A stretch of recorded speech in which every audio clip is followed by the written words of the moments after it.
@दी growth classes के YouTube channel पर आपका स्वागत है। जो लोग फर्स्ट बार इस चैनल को देख रहे हैं वो इसे प्लीज़ पहले लाइक और सब्सक्राइब कीजिए। वीडियो अगर आपको पसंद आ रहा है तो उसे शेयर भी कीजिए। आज हम स्टार्ट करेंगे आणविक किरेलता, मॉलिक्यूलर किरेलिटी। लास्ट वीडियो में हमने बात की थी सममिति के तत्व की, तो जिन लोगों ने वो वीडियो नहीं देखा है तो लास्ट के 2 वीडियो में आप जाकर सममिति के तत्व देख सकते हैं, क्योंकि सममिति के तत्व से ही ये टॉपिक जुड़ा हुआ है। ठीक है, स्टार्ट करते हैं। आणविक किरेलता यानी मॉलिक्यूलर किरेलिटी किसे कहते हैं? ये उसी से रिलेटेड है, किससे? सममिति के तत्व से। हमने बात की थी कि जिस भी अणु में सममिति के तत्वों में से कोई सा भी एक तत्व अगर उपस्थित है तो ऐसे अणु को हमने क्या कहा था? सममित कहा था। और सममिति अणु में प्रकाशिक समावयवता नहीं पाई जाती है। यानी प्रकाशिक समावयवता के लिए, प्रकाशिक समावयवता के लिए अणु का क्या होना जरूरी है कि जो अणु है वो कैसा होना चाहिए? असममित।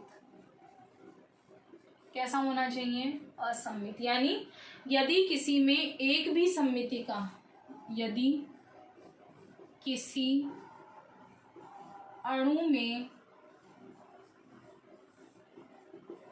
सममिति का कोई तत्व उपस्थित नहीं हो,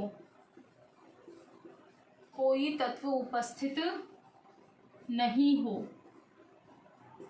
तो ऐसे अणु को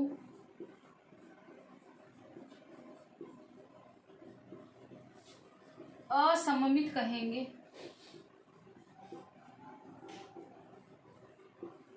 सममिति का तत्व कोई सा भी नहीं है तो उसे क्या कहेंगे? हम असममित कहेंगे। ठीक है, और असममित अणुओं में ही क्या पाई जाती है? प्रकाशिक समावयवता पाई जाती है। तो ऐसा अणु क्या होगा? असममित होगा। ठीक है, तो यदि किसी अणु में सममिति का कोई तत्व उपस्थित नहीं हो तो ऐसे अणु को क्या कहेंगे? असममित अणु कहेंगे। और असममित अणु, असममित अणु अपने, यानी जब भी हम इनका मिरर इमेज बनाएंगे उसमें तो क्या था कि एक दूसरे पर क्या हो जाते हैं? अध्यारोपित हो जाते हैं। लेकिन जो असममित अणु होते हैं वो अपने दर्पण प्रतिबिंब के साथ, अपने दर्पण प्रतिबिंब के साथ अध्यारोपित नहीं होते हैं, अध्यारोपित नहीं होते हैं। और ऐसे अणुओं को, ऐसे अणुओं को क्या कहते हैं? किरेल अणु कहते हैं। व इस गुण को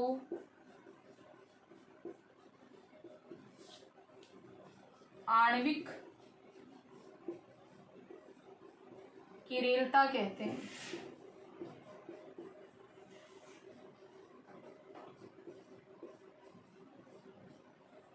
ठीक है, तो यदि किसी अणु में सममिति का कोई सा भी तत्व नहीं है, हमने सममिति के कितने तत्व देखे थे? 3।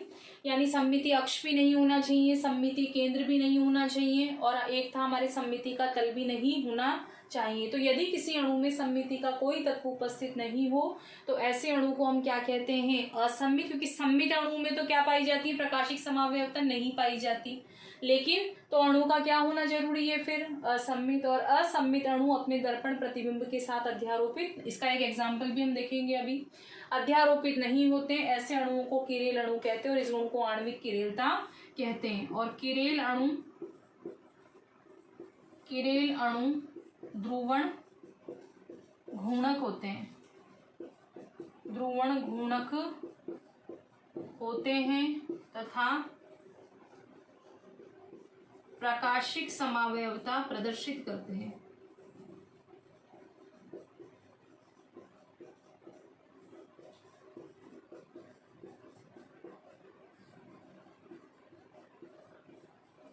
प्रकाशिक समावयवता प्रदर्शित करते हैं। तो यदि किसी अणु में सममिति का तत्व नहीं है तो वो असम्मित होगा। असम्मित अपने दर्पण, इसमें हम एग्जाम्पल ले सकते हैं हाथ का। ठीक है, हाथ जो है, अगर हम एक हाथ को अपने मिरर इमेज में देखें, यानी इसे एक हाथ को अगर हम किसके साथ देखें, दर्पण के साथ देखें, ठीक है, तो दर्पण में हमें कैसे दिखाई देगा, इस तरह का दिखाई देगा, इस तरह का दिखाई देगा। और इसको हम ऐसे के ऐसे वापस उठाकर लाएं तो क्या ये अध्यारोपित होगा? नहीं होगा, यानी सेम टू सेम पार्ट नहीं आया। वापस देखिए, अगर हम अपने हाथ को मिरर में देखते हैं तो हमें उसका रूप इस तरह का दिखाई देगा। ठीक है, इस तरह का दिखाई देगा, तो यानी ये एक दूसरे पर क्या नहीं होंगे, अध्यारोपित नहीं होंगे। तो ऐसे अणुओं को ही हम कौन से अणु कहते हैं? किरेल अणु, जो अपने दर्पण प्रतिबिंब अगर अध्यारोपित हो जाता है, यानी सेम टू सेम जैसा ये है वैसा ही इस पर आ जाता है, तो इसको तो हम बोलते हैं कि अपने दर्पण प्रतिबिंब के साथ क्या हो गया? अध्यारोपित हो गया। लेकिन इस तरीके से आ रहा है तो इसका मतलब अध्यारोपित नहीं होते। जो अध्यारोपित नहीं होते उन्हें क्या कहते हैं? किरेल अणु। और इसी गुण को क्या कहते हैं? आणविक किरेलता। और जो भी अणु अपने दर्पण प्रतिबिंब के साथ अध्यारोपित नहीं होंगे वो ऐसे अणु क्या होते हैं? ध्रुवण घूर्णक। ध्रुवण घूर्णक हमने पहले भी बात की थी। ध्रुवण घूर्णक दो तरह की हमने बात की थी, एक हमने बात की थी क्लॉकवाइज की और एक हमने बात की थी किसकी? एंटी क्लॉकवाइज की। और ध्रुवण घूर्णक जो होते हैं वही क्या दर्शाते हैं? प्रकाशिक समावयवता प्रदर्शित करते हैं। इसे आप नोट डाउन कर सकते हो।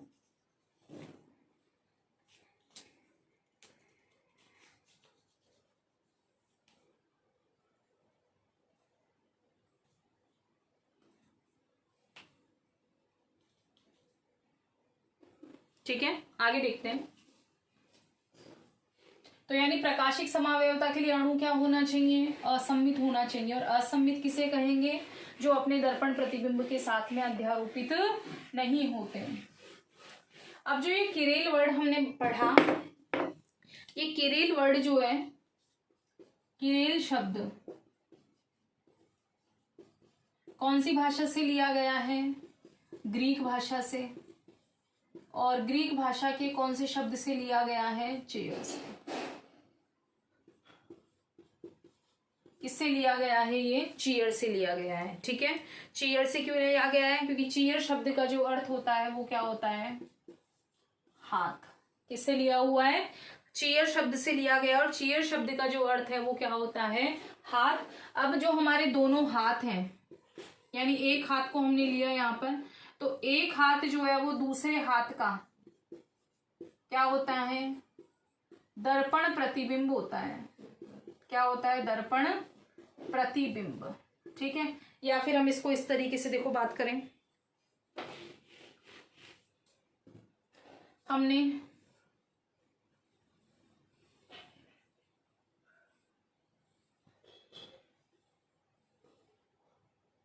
क्या बन गया ये, चलो जैसा भी है, ठीक है, आप लोग थोड़ा सा समझने की वे में इसको ध्यान रखना।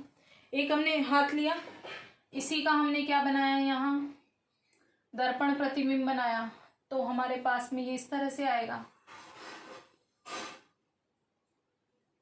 थोड़ा सा हम ये ध्यान रखें कि जैसा ये बनाया सेम वैसा ही इसको बनाने की कोशिश करते हैं, लेकिन चलो समझने के लिए जैसा भी बने थोड़ा सा आप लोग ध्यान रखना।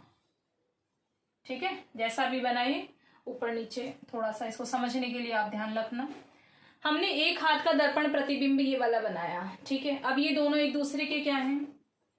क्या हैं? ये एक दूसरे के दर्पण प्रतिबिंब हैं। लेकिन अगर हम इसको उठाकर लाएं, जैसे ये वाला मैंने ऐसे बनाया, इसको हम उठाकर लेकर आए तो ये वाला इस पर ऐसे आएगा। क्या सेम टू सेम आया? नहीं, यहाँ पे ये थंब हमारा यहाँ निकल गया और इसमें थंब कहाँ था? इधर था। तो यानी दर्पण प्रतिबिंब तो हैं लेकिन एक दूसरे पर अध्यारोपित नहीं है। एक दूसरे पर अध्यारोपित नहीं है। अध्यारोपित समझ गए होंगे आप? सुपर इम्पोज, यानी अगर ये ऐसे के ऐसे इस पर आ जाता, ठीक है, तो इसको हम बोलते कि अध्यारोपित हो गया। लेकिन अगर इसको उठाकर इस पर लाया जाए तो क्या सेम टू सेम आ रहा है? नहीं आ रहा है। इसका मतलब एक दूसरे पर अध्यारोपित नहीं होते हैं। एक दूसरे पर अध्यारोपित नहीं होते तो ऐसी चीजों को हम क्या कहते हैं? किरेल। तो किरेल शब्द ग्रीक भाषा के चीयर शब्द से लिया गया जिसका अर्थ होता है हाथ। हमारा जो एक हाथ है वो दूसरे का क्या होता है, दर्पण प्रतिबिंब होता है, लेकिन ये एक दूसरे पर क्या नहीं होते, अध्यारोपित नहीं होते। इसलिए क्या दर्शाते हैं, क्या दर्शाएं, अध्यारोपित नहीं है, तो इसका मतलब ये कौन सी समावयवता दर्शाएंगे, प्रकाशिक समावयवता को प्रदर्शित करेंगे। ठीक है, ऐसे अणुओं को क्या कहते हैं, किरेल अणु, और ये क्या कहलाते हैं, ध्रुवण घूर्णक। और यानी ध्रुवण घूर्णक का मतलब एक रूप डी हो जाएगा, दूसरा रूप क्या हो जाएगा, एल, और इनमें क्या पाई जाएगी, प्रकाशिक समावयवता। ठीक है, आगे हम बात करें और किरेल किसको कह सकते हैं, कि हमारे पास यदि कोई कार्बन है, ठीक है, ध्यान से देखिए, अगर हमारे पास कोई कार्बन है और उसकी चारों संयोजकताओं पर अलग अलग ग्रुप है, जैसे H है, यहाँ हमने ले लिया OH, यहाँ हमने ले लिया CHO, और यहाँ हमने क्या ले लिया, CH2OH। हम जानते हैं कि एक कार्बन की कितनी वैलेंसी होती है, कितनी वैलेंसी होती है, 4, और चारों पर हमने अलग अलग प्रकार के क्या जोड़ दिए, समूह। तो ऐसे अणुओं को भी कौन से अणु कहते हैं, किरेल अणु कहते हैं। और इसमें जो ये कार्बन है, इसे कौन सा कार्बन बोलेंगे, असममित कार्बन। कैसा कार्बन कहेंगे इसे, असममित कार्बन। और असममित का जो कार्बन है वो क्या दर्शाएंगे, यानी ये क्या होंगे, ध्रुवण घूर्णक, और जितने भी ध्रुवण घूर्णक होते हैं वो क्या दर्शाते हैं, प्रकाशिक समावयवता दर्शाएंगे। क्लियर हो गया होगा सभी का। यानी एक कार्बन की चारों संयोजकताओं पर यदि भिन्न भिन्न प्रकार के समूह जुड़े हुए होंगे तो उनको क्या कहेंगे, किरेल अणु। यानी वो जो कार्बन होगा वो क्या कहलाएगा, असममित कार्बन। असममित कार्बन क्या होता है, ध्रुवण घूर्णक। और ये कौन सी समावयवता को प्रदर्शित करते हैं, प्रकाशिक समावयवता को प्रदर्शित करते हैं। ठीक है, क्लियर। अब इसमें से अगर हम दो पर भी सेम कर देते हैं, जैसे हमने यहाँ OH को हटाकर क्या लगा दिया, H, तो फिर अणु क्या रहेगा, असममित तो रहेगा। अभी भी अणु कैसा है, असममित तो है, लेकिन अब किरेल नहीं होगा। क्या नहीं होगा, अब किरेल नहीं होगा। यानी कार्बन की चारों वैलेंसी पर क्या होने चाहिए, अलग अलग प्रकार के समूह होने चाहिए। ठीक है, तो ये हमने बात की किसकी, आणविक किरेलता की। ठीक है, इसी के साथ हम इसमें एक चीज और देखते हैं, स्टीरियो जैनिक केंद्र।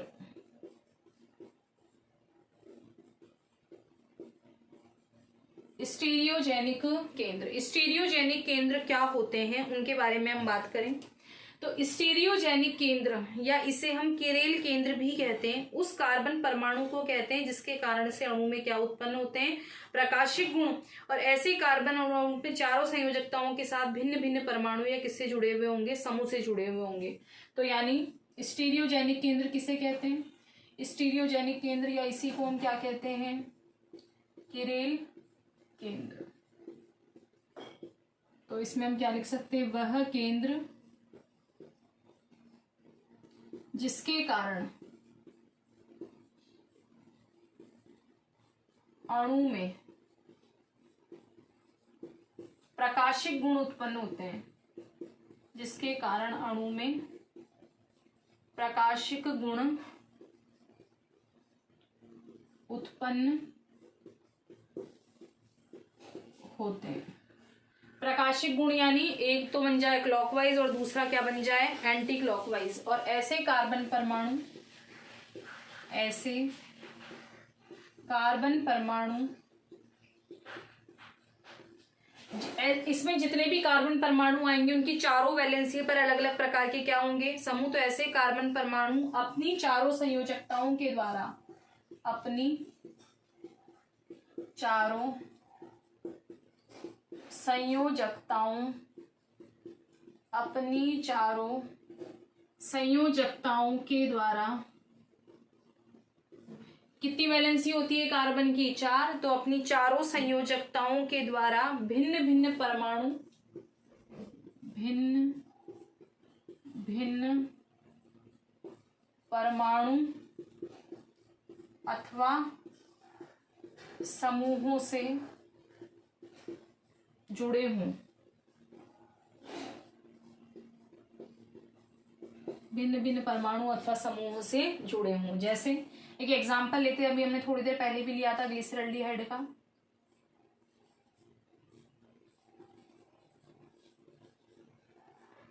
इसमें सेंटर में हमारे पास हो गया कार्बन, और कार्बन की चारों वैलेंसी पर अलग अलग प्रकार के ग्रुप हो गए। एक पर H है, एक पर OH है, एक पर CHO है, और एक पे क्या है CH2OH। तो और स्टीरियोजेनिक जो केंद्र होते हैं उन्हें किससे प्रदर्शित करते हैं, यही लिख देते हैं हम, किससे प्रदर्शित करते हैं, स्टार से। यानी हम कार्बन पर क्या लगा दें यहाँ स्टार, तो ये जो है वो हमारा क्या हो गया, स्टीरियोजेनिक केंद्र। ठीक है, तो स्टीरियोजेनिक केंद्र किसे कहते हैं, इसके कारण अणु में क्या आ जाएंगे, प्रकाशिक गुण। प्रकाशिक गुण का मतलब ये जो कार्बन है वो कौन सा कार्बन हो गया, किरेल कार्बन, यानी किरेल अणु हो गया। और हमने कहा था कि किरेल अणु क्या दर्शाते हैं, प्रकाशिक समावयवता। प्रकाशिक समावयवता का मतलब एक रूप बन जाएगा D और एक बन जाएगा L। तो वह केंद्र जिसके कारण अणु में कौन से गुण आ जाएं, प्रकाशिक गुण आ जाएं, और ऐसे कार्बन परमाणु अपनी चारों संयोजकताओं पर भिन्न भिन्न परमाणु अथवा समूह से जुड़े हुए मिलेंगे। ऐसे कार्बन पर स्टार लगा दो, और स्टार का मतलब क्या है, स्टीरियोजेनिक केंद्र। ठीक है, तो ये हमारा क्या कंप्लीट हो गया, स्टीरियोजेनिक केंद्र या किरेल केंद्र। ठीक है, स्टीरियोजेनिक या किरेल केंद्र में हम एक चीज की और बात करें, जैसे हमने अभी एग्जांपल लिया उसी को हम दोबारा ले लें।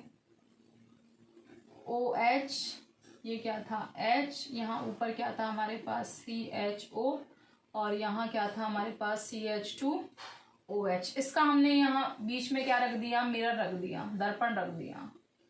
ठीक है, दर्पण में हम बात करें तो OH तो आ जाएगा इस साइड और H आ जाएगा इस साइड, और ऊपर और नीचे की तो सेम जगह रहते हैं, CHO CH2OH।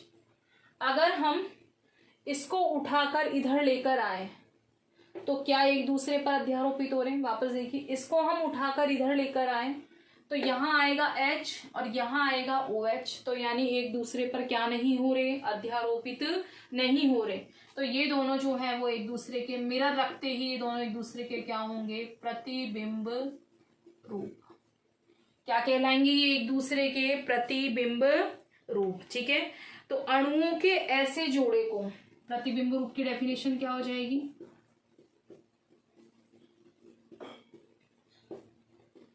अणुओं के, इसमें हमेशा दो होंगे, जोड़ा होगा, अणुओं के ऐसे जोड़े को प्रतिबिंब रूप कहते हैं, प्रतिबिंब रूप कहते हैं। जो क्या रखा हमने बीच में, दर्पण रखा, जो एक दूसरे का क्या होते हैं, दर्पण प्रतिबिंब होते हैं, जो एक दूसरे का दर्पण प्रतिबिंब होते हैं। क्लियर हो गया होगा सभी का। तो अणुओं के ऐसे जोड़े को प्रतिबिंब रूप कहते हैं जो एक दूसरे के दर्पण प्रतिबिंब होते हैं। ये दोनों एक दूसरे के क्या है, दर्पण प्रतिबिंब। ये एक दूसरे पर क्या नहीं हो रहे, अध्यारोपित नहीं हो रहे, और जो एक दूसरे पर अध्यारोपित नहीं होते वो ध्रुवण घूर्णक होते हैं, यानी एक रूप उसमें D होगा और दूसरा रूप क्या होगा L। और जिनमें जो भी ध्रुवण घूर्णक होता है वो कौन सी समावयवता प्रदर्शित करते हैं, प्रकाशिक समावयवता को प्रदर्शित करते हैं। ये अपना कंप्लीट हो गया स्टीरियोजेनिक केंद्र, किरेल केंद्र, और इसी में हमने देखा प्रतिबिंब रूप, और इसी के साथ ये आणविक किरेलता वाला टॉपिक अपना खत्म हो चुका है। ठीक है, इसे आप लास्ट वीडियो में सममिति के तत्व देखकर उससे कनेक्ट करके पढ़ सकते हो, तो ज़्यादा अच्छे से क्लियर होगा आप लोगों का। और जो लोग फर्स्ट बार इस चैनल को देख रहे हैं या जिन्हें क्लासेस नहीं पहुंच पा रही है या लिंक ओपन नहीं हो पा रहा है, वो यूट्यूब पर जाकर @the ग्रोथ क्लासेस के नाम से सर्च कर सकते हो, प्ले लिस्ट में जाकर इसे देख सकते हो। ठीक है, और जो फर्स्ट बार इसे देख रहे हैं वो चैनल को सब्सक्राइब कीजिए, और वीडियो अगर आपको पसंद आ रहा है तो उसे लाइक और शेयर कीजिए। Thank you so much.